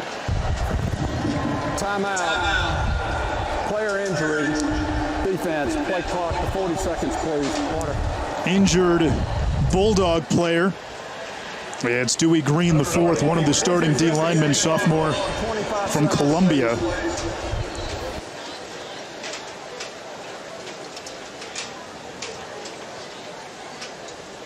Dabo Swinney has said many times in the offseason he feels this is the most talented roster he has had at Clemson. Now, will it be the best team? That remains to be seen. That's got to play out. But they've been on an incredible run. And in the second half, we're going to get into how they built this thing. And Lugs, you cover recruiting. You're our national recruiting analyst. The state of South Carolina, go back about a decade. They were churning out some high-end talent, and they all went to South Carolina. Alshon Jeffrey and Marcus Lattimore and Clowney and Swearinger. That well dried up. Stephon Gilmore. That well dried up. Sure did. And South Carolina did too. They could not maintain their success. In the second half, we'll get into how Clemson has expanded its recruiting footprint, and that's enabled them to sustain this success now going on 7-8 years. Well, they've cast a wide net, and in my estimation, they've been the best out-of-state recruiter of panned-out players that we've seen in college football for the last 12 years. Pumachan to the air. Floats it downfield for a Joe. It's incomplete. 3rd and 3. I mean, just a prime example, and we'll get into it in the second half, but Tyson Pumachan here from Connecticut. All right, guess who else was from Connecticut? Christian Wilkins. Oh. Why are they going to Clemson? All right, and then you look at Sammy Watkins, Florida, Deshaun Watson, Georgia. The list goes on and on and on.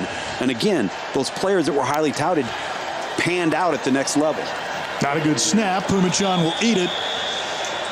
And it brings up 4th down. I don't think Clemson will call another play.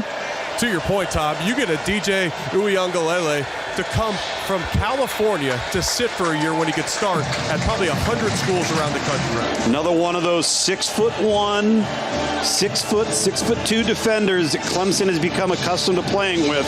On the back end, they have a lot of length, long-armed guys, rangy kids, whether it's at corner or safety. You remember Tanner Muse, 6'4" long frame.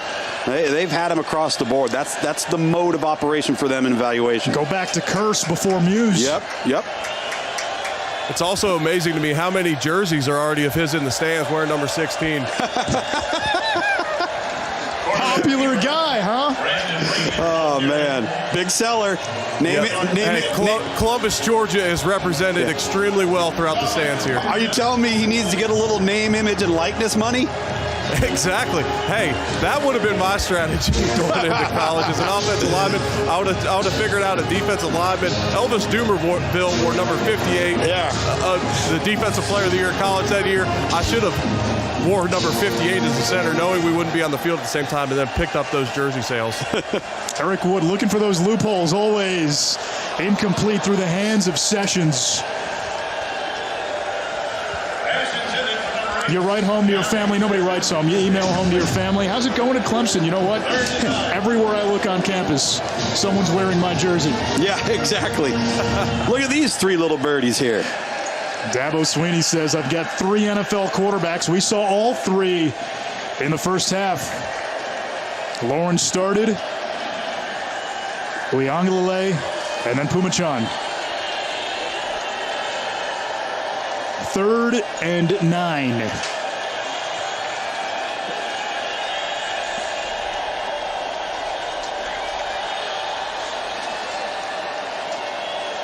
And not much there, 4th down. And off to 32, Seems the Citadel is taking minimal risk on 3rd and long. Missing on the throw right there on 2nd down. That was actually a well-thrown ball by quarterback Brandon Rainey. Interesting comment, too, Anish, about the 3 quarterbacks on the roster. And Dabo thinks he's got 3 NFL guys. Chase Bryce transfers to Duke. They had a rough one today against BC. I'm on the game next week for Virginia, but it'll be interesting to see how he pans out over the next 2 seasons as well. Matt Campbell to punt. Will Swinney back deep to receive. And if you're wondering, yes, he is the son of Kathleen Swinney. Will Swinney with the catch. And Will Swinney to an incher.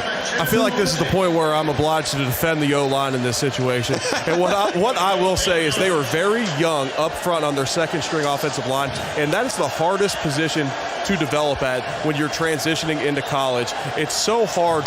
In high school, you just do so much less at the line of scrimmage as far as communication goes, as far as combo blocks, and you're trying to learn this vast offense, and as well as that, you're often trying to put on so much size to play at that next level that it takes a while to develop. They have freshmen peppered around this backup offensive line. So that's part of the reason they started slow last week. Well, that was a 1st down run by Ches Malusi, the sophomore. And we have movement up front, a Joe and Destin Mack pointing fingers.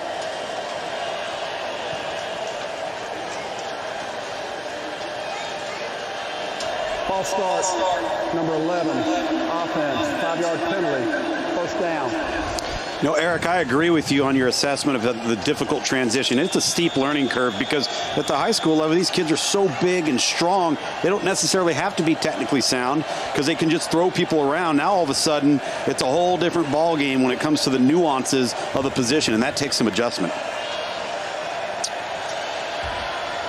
Screen pass, J.C. Chalk.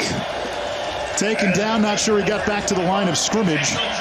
Chalk had his 1st career touchdown last week. He is the grandson of Dabo Swinney's old coach at Bama, Gene Stallings. You know, so one thing that Clemson, the coaching staff, I think the fans were excited about was the tight end position. Braden Galloway, J.C. Chalk kind of getting back into the mix. We saw a glimpse of it last week. It's really been non-existent so far today. Uiagalelei's pass, incomplete off the helmet of another player. And to your point, I wonder with the opponent this week if there was a concerted effort to try to use some of those outside receivers, knowing what they have with the tight ends and running backs in the passing game? You may very well be right, because they love the tight end stuff and they can save that for some conference play. So look at this ball. Looks like he changed his mind. He did. I think he got concerned about underneath coverage there and tried to pull it back at the last moment. Fortunately, the arm's going forward. Incomplete pass. Taquan Johnson got hit right in the back. On 3rd and long. Escaping pressure, wide open E.J. Williams. All the way down to the 40-yard line. Mack with the ankle tackle to save an even bigger play. No, I love it when the young quarterbacks can evade and extend the play, yet keep their eyes downfield. And this is what he does. Throws it back across his body. Always got to be careful about that, because you can get yourself into trouble. But really just the wherewithal to understand what's in front of him and not just decide to take off as a runner.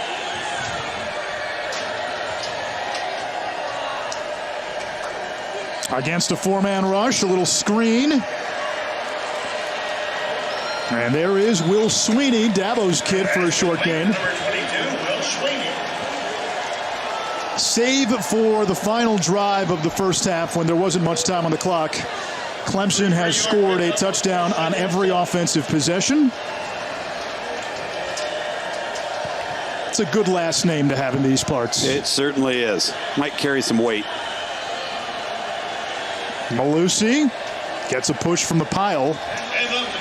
Eric, when you hear after week 1, hey, we liked what we saw from our team, but, the second string O-line needs to be better. First world problems, right? That is first world problems. When you're playing against Wake Forest, who's a quality team in this league, and you're complaining that your backup offensive line didn't have the best day, that means two things. One, they played significant minutes that you were able to even judge them, and two, you're blowing out the opponent. So, yes, that is absolute first world problems from the deepest, most talented team in the country.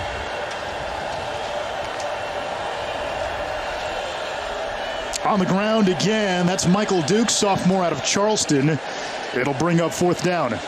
You a little surprised, Anish, we haven't seen DeMarcus Bowman, the young freshman, number 4 running back.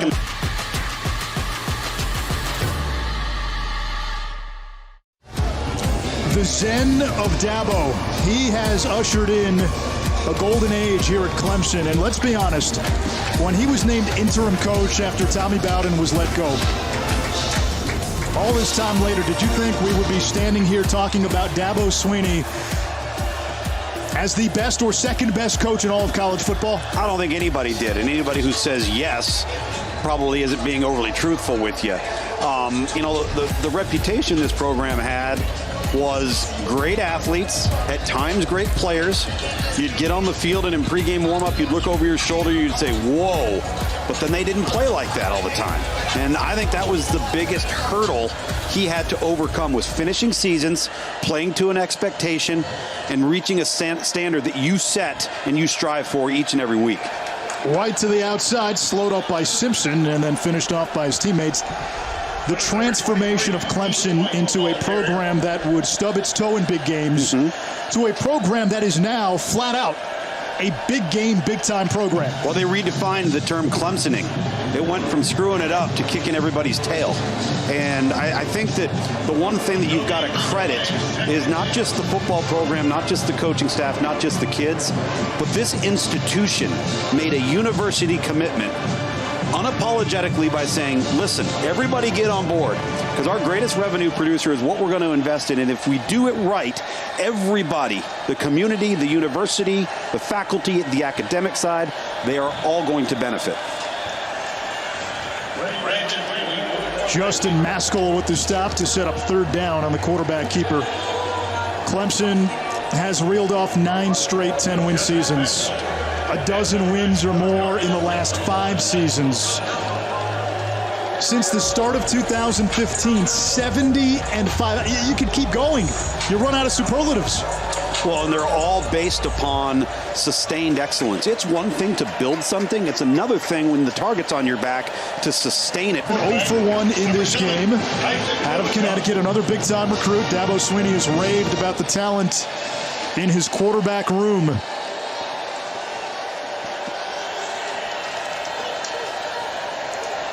Pumachan to throw toward the sideline, incomplete, off the hands of a Joe. Good coverage there by Destin Mack. Good coverage, and I think if Pumachan had it to do over again, he would have back-shouldered that throw. When you've got the defender and the target has a height advantage and they're even, it's an opportunity to put a better placed ball on the sideline. And that's inexperience. You're not getting a ton of the reps during the week and certainly not playing as much in games.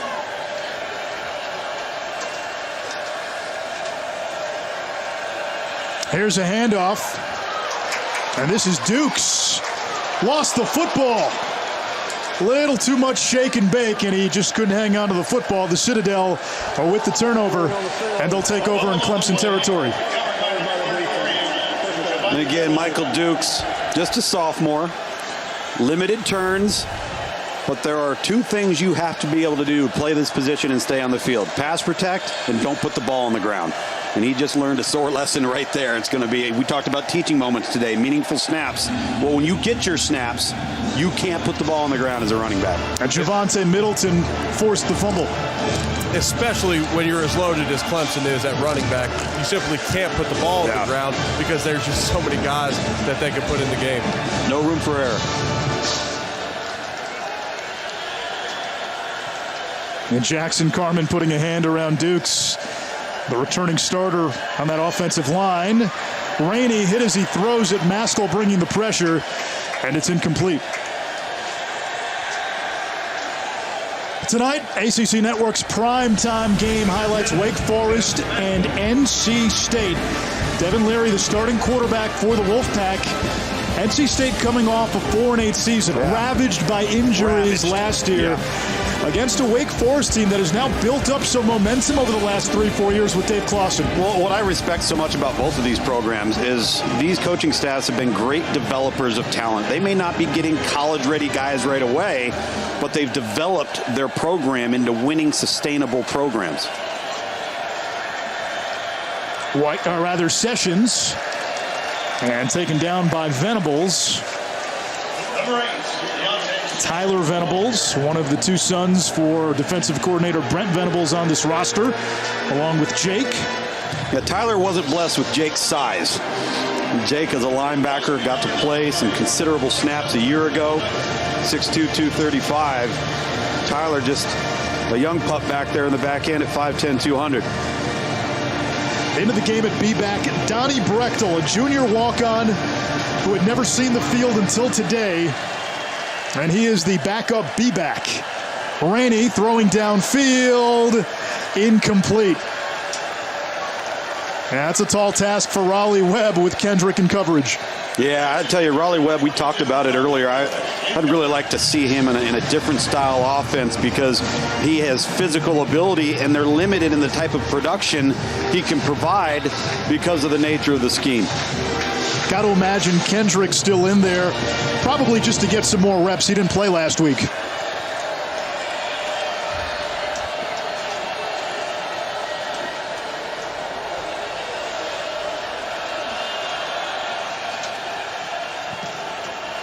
Good punt here by Campbell.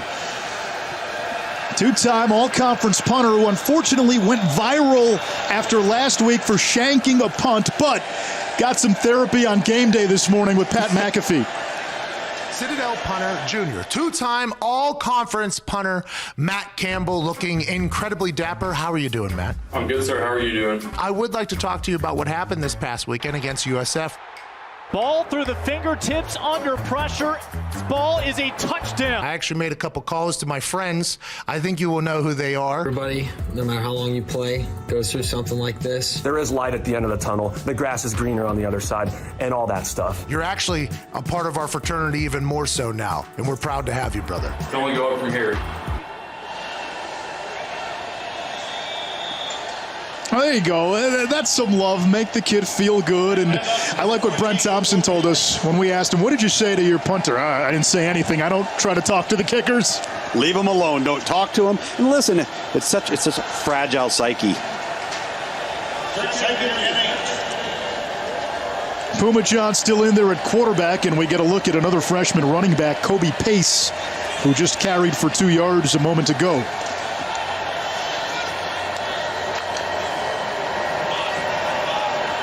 Looking for a Joe.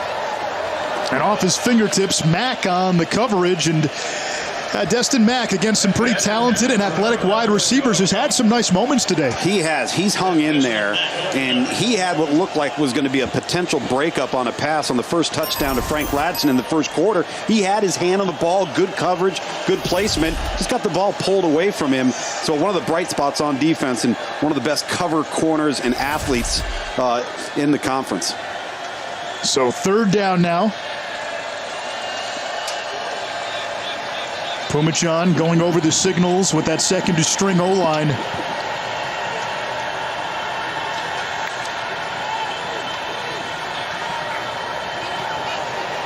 Escaping.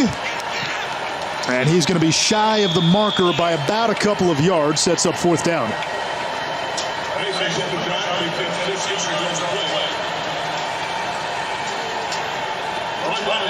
Well, rather than force it, weren't able to convert, but rather than force it, you understand you're backed up. Don't make a risk with the football that could result in a turnover. I don't mind that move right there by Tyson Pumachan at all. And I believe this is the first Clemson punt. Will Spires, four-year starter. Dad Bill. Hope he doesn't pull a hamstring. Yeah. Dad Bill played in the majors. Good kick here. And a fair catch signaled for by Poole and made inside the 20. That's about 53 yards for Will Spires. Tonight, 11 Eastern, it's The Huddle on ACC Network. Jordan Cornette, Eric Macklin, the former Clemson Tiger, E.J. Manuel, and Mark Richt with a complete breakdown of all the ACC games today. We've got Wake and NC State tonight on the ACC Network.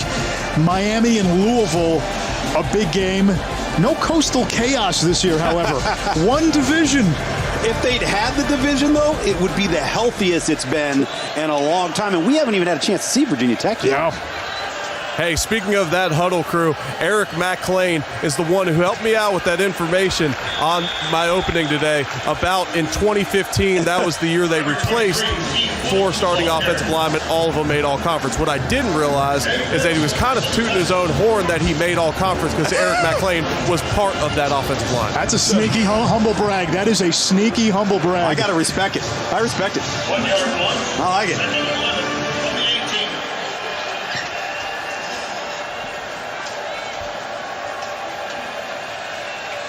Second and 11 after a loss of a yard.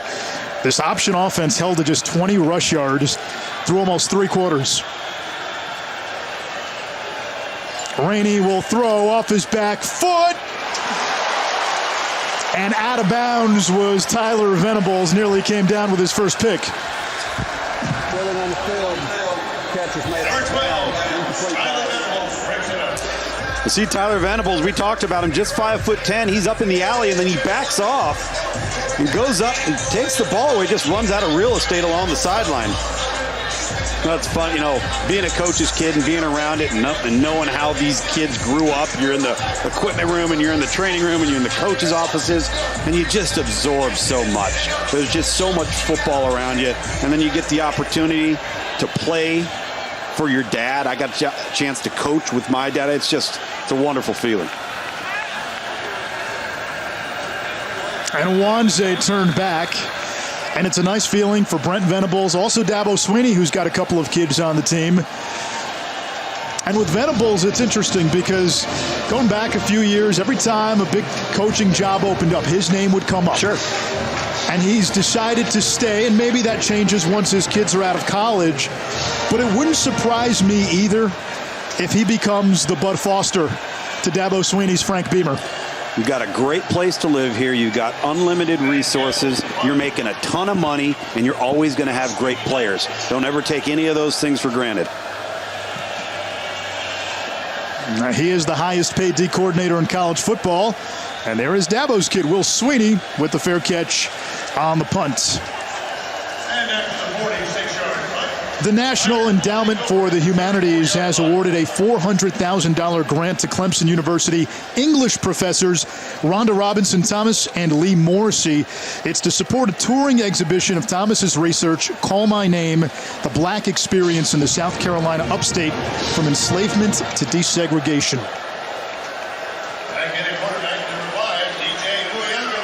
Uyunglele back in at quarterback for Clemson. And we get our first look at DeMarcus Bowman in the backfield. And there is Bowman, the speedy freshman, to the 39-yard line. A top 25 recruit, Lugs, who's probably no better than 4th or 5th on the Clemson running back depth chart. For now. And Eric's he's gonna understand what I'm saying here. He's the one back that skill set and style-wise is the closest to C.J. Spiller that they have. He's got that wiggle. He's low to the ground. He's got deceptive power. He's already 190 pounds. He'll be 200 by next year. He is a really exciting back. You're absolutely right. And I got the chance, and I'll say the pleasure of blocking for C.J. Spiller up in Buffalo. And what an incredible running back C.J. was. You're kind of steering the safety with his eyes and his front shoulder. Nice little pump. And then just probably needed, actually it's a really well thrown ball. Venus might just have missed the ball coming in with the swipe of the hand from the Citadel defender. Pressure, check down. And Ches Malusi tackled in the backfield. Well, Malusi looked very fortunate to maintain possession of that ball. Looked as if when he got hit, he was juggling the ball a little bit. I thought the Citadel defender was going to take it away. Tired refrain by now, but Malusi, another example of what Clemson has at running back. Top 150 recruit. What is he, 5th, 6th on the running back depth chart? Yeah. We mentioned earlier that Dabo was not happy with the performance of his second-string offensive line last week. Well, this second-team offense and third-string offense in this second half against Citadel has not executed up to the Clemson standard. They're heading into a bye week next week. I would imagine practice will ramp up quite a bit this week. 4th down coming up. And Clemson will be forced to punt with Will Spires.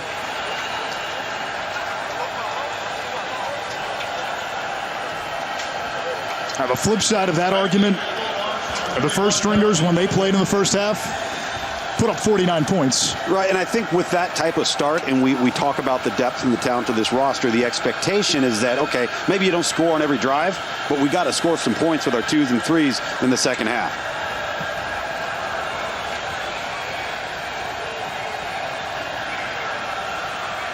And this one downed inside the 25.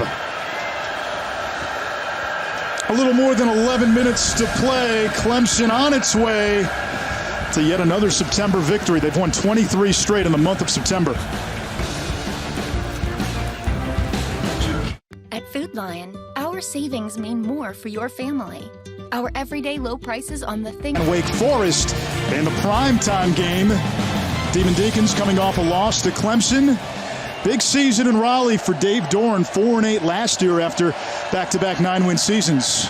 New quarterback in for the Citadel. It's Jalen Adams, who also doubles as the kick returner. Yeah, I think he's going to be a guy that will upgrade their athleticism. Brandon Rainey's been a good facilitator in this offense. He's been a solid runner, but he's maybe not that dynamic player that you'd want to have to where the defense says, okay, we got to treat this quarterback like a true halfback, a true tailback that could create some real problems as a ball carrier, and maybe Adams becomes that guy, just a sophomore.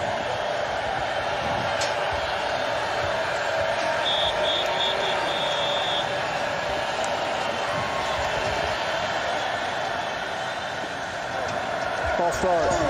Offense number 13. 5 yards. Penalty. 2nd down.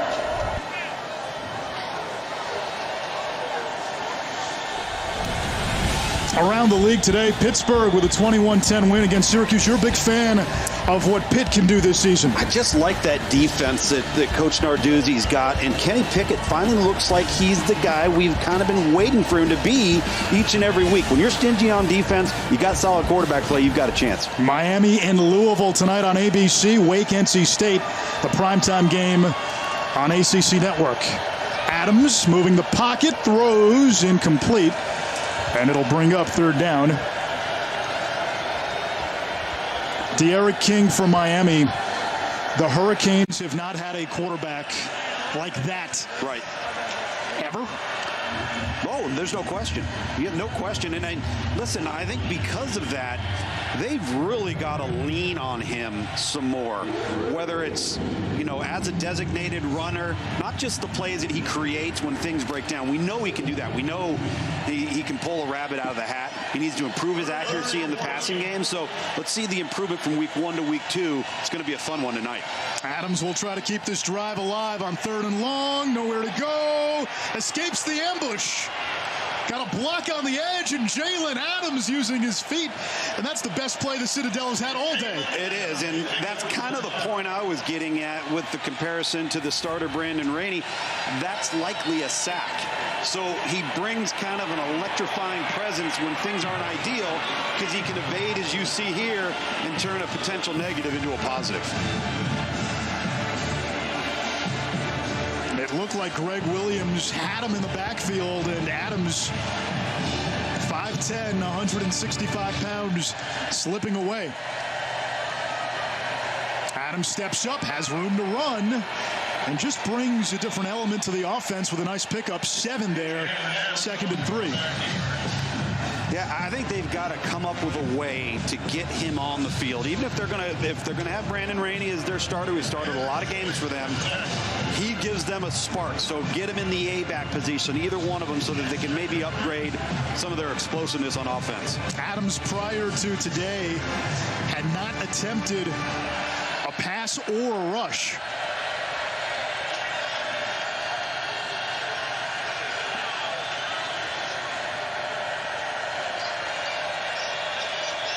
And flags down. False start. Offense number 27. 5-yard penalty. 2nd down. Context important here, too. Clemson has gone deep in its defensive depth chart at this point. Yes, they have. But listen, understand that coaches across America understand now that we don't have to worry about the 4-game rule. We don't have to worry about whether we need to be cognizant of snaps and who's going in the game and who's coming out with the extra year of eligibility. So it's really going to give them an opportunity to develop their roster.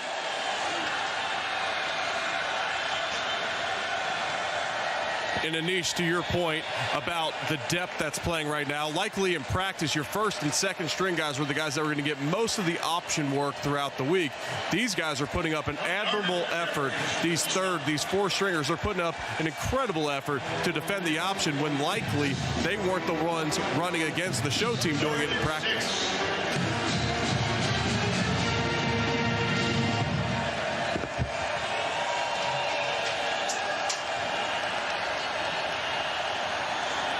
Adams again, tripped up, stays on his feet, picks up positive yards, and it sets up 4th and 3. A lot of good early from Clemson, especially when the starters were in, which is not really a surprise. But if we're going to nitpick, and that's what we're doing, where are we nitpicking Clemson? I think we're nitpicking Clemson in the number 2s in their offensive line. Not that they're not talented, but they're so young and inexperienced that they cannot afford injuries to their frontline guys. Here is Derek Hampton and picks up a yard. Hampton, a redshirt sophomore, was trying. I believe as Georgia Tech fans, the number one thing that you just want to see is improvement from last year to this year, given the overhaul on the roster. And it's very clear that they've hit on a quarterback. I think that young man in Jess Sims is going to be a future star, and their roster is improved. Gain of 3 by Drew Sweeney, Dabo's kid on 1st down. There's Kobe Pace, and you got a glimpse there of the James Davis comparisons, yes. But a flag at the couple of yards behind the line of scrimmage.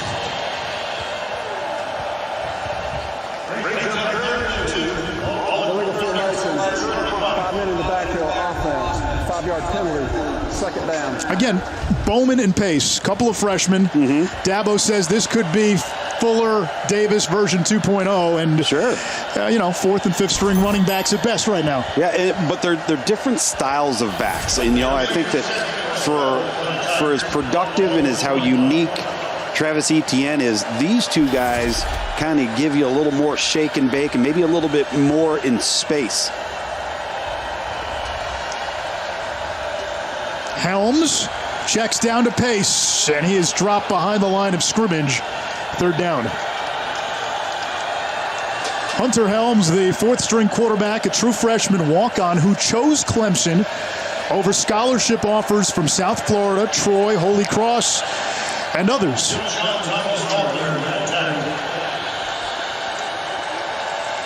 Now, they've lost some QBs, over the years, which is normal when you have Watson and Trevor Lawrence. There's really not room for someone to get their turn. Kelly Bryant transferred to Missouri. Chase Bryce now at Duke. Zarek Cooper's actually had a pretty nice career in the FCS with Jacksonville State. Yep. And Hunter Johnson at Northwestern. And Helms thrown to the ground. And Will Spires will come on with the punting unit. Beverly, the safety, with the sack. And, he can celebrate, I guess, but scoreboard, right? Yeah. Hey, you're out there making plays against the number one team in the country. At this point, you could celebrate and have some fun with it. I guess. I think there's always room for enthusiasm in this game. You never want to let that wane. Hey, if this was an ACC matchup, though, and a guy did that, he would be going to the sideline for a mouthful, I guarantee you. Well, I guess you come in as a big underdog. You come up with a sack, right? It's going to go on the highlight reel. You got to have a little extra to it. So, yep. Free pass. Spires punt lands inside the 15. It'll be Bulldogs ball, down 49-0. Not insignificant to some, the score. ACC Network primetime, Wake Forest, NC State, 8 p.m. tonight. Devin Leary getting the start for the Wolfpack. Wake trying to bounce back from that season-opening loss to Clemson. Last year, Wake beat NC State, beat Duke, and they beat UNC.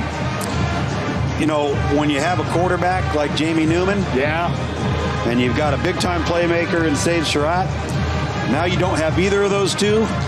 You're kind of having to start from scratch. Even though Sam Hartman, I think, is a good player, and he got to play as a true freshman 2 years ago, and having that experience is going to give them a foundation to build around him. Newman transferred to Georgia and then opted out. Yep. No, he's really talented if you haven't had a chance to see him. Adams under pressure and sacked. Another one of those freshman defensive linemen, DeMonte Capehart.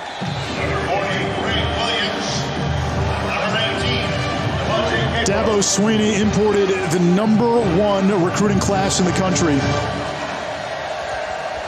And truth be told, right now, they're down 3 defensive linemen who would be in the rotation, a couple of guys that could be starting, and Justin Foster and Tyler Davis. Let's not forget about Xavier Thomas. Right. He would be a starter, former 5-star.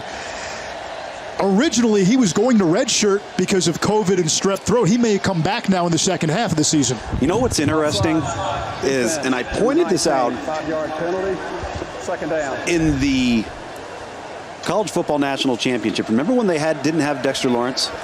Did anybody notice? No. Okay, did you notice last week against Wake Forest that they didn't have Xavier Thomas? No. So it just further illustrates where this program is in terms of talent and depth. And we kept talking about how big Brzee and Murphy are. Capehart himself, 6'5", 305, is a true freshman.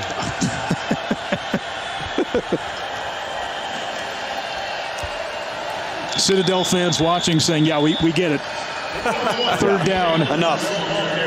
It was interesting, though, because for a while, when Vic Beasley and Grady Jarrett would leave, or Shaq Lawson would leave, or after Wilkins, Lawrence, Bryant Farrell, when they departed, now the big question, how does Clemson replace and replenish its defensive line? What you've seen in the second half is a big hint, because they play their twos, not just against FCS teams. They get them in for meaningful snaps and meaningful series. against almost everybody. Late option pitch, and it's Hampton who's now going to get on the plus side in terms of career yards, and he's got a first down. But those valuable reps add up. So when they enter their junior or senior year and they're listed as first-time starters, they've got a lot of reps under their belt, real reps. Yeah, exactly. And they might be 3s and 4s now. You're going to see actually a well-executed option play here. Jalen Adams, a late pitch, accurate pitch. It's kind of what Citadel was hoping to get to early and be able to sustain some drives. Just overwhelmed today. It's going to be interesting moving forward, too, with the Citadel. And I know these are late reps against the backups, but Jalen Adams has come in and made some explosive plays for them. With 2 games left in this short 4-game season for them, do they put Jalen Adams in for maybe some packages, get him some reps, see what they have in their redshirt sophomore backup quarterback? That's something we may see. I think you have to, and you're going to get back to playing FCS level of competition. You've got Eastern Kentucky coming up next week, so it gives you a chance for the playing field to be leveled a bit more, give you a chance to have confidence. But there's no doubt he's lit a fire to this offense and brings a different dimension. Adams under pressure and crunched. Might have lost a yard, 3rd down. The Citadel still looking for its first touchdown of the season.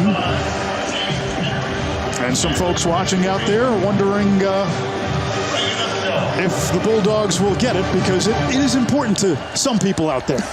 Absolutely it is. They've got Eastern Kentucky next week, the lone home game in this fall slate, and then the fall season concludes with Army. May not see a single pass in that game against Army. You may not. That's exactly right. Adams option left. Keeps. And it sets up 4th down, about 2. The last time Clemson lost a game in the month of September, you got to go back to September 20th, 2014. Big primetime event with Florida State in town. Or rather, that was in Tallahassee against Florida State. They lose in overtime. And you know what happened the next week? You and I were here, and Deshaun Watson made his first career start. And that's a point of demarcation for this program. It absolutely has been, as we see Jalen Adams taking off again and extending plays. And I can remember vividly having grown up around Marshall Faulk and seeing him. And back in 1991, he rushed for 386 yards and 7 touchdowns as a true freshman. Now, in 1991, true freshmen didn't play, all right? And I remember standing on the sideline. I remember where I was. I was on the far side 20, right over there. And I said to you guys on our broadcast, I said, this is the single best true freshman performance of any player I've seen in college football since Marshall Faulk. That's how good Deshaun Watson was on that day. Something like 6 touchdown passes, a couple of school records. Yikes. That looked like Capehart? Yep.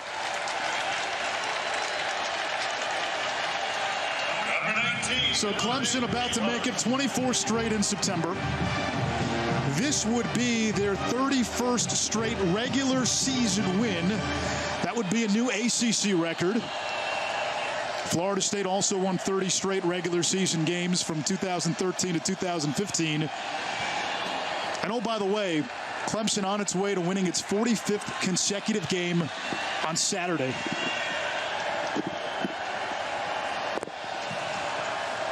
Adams to midfield, and that'll do it.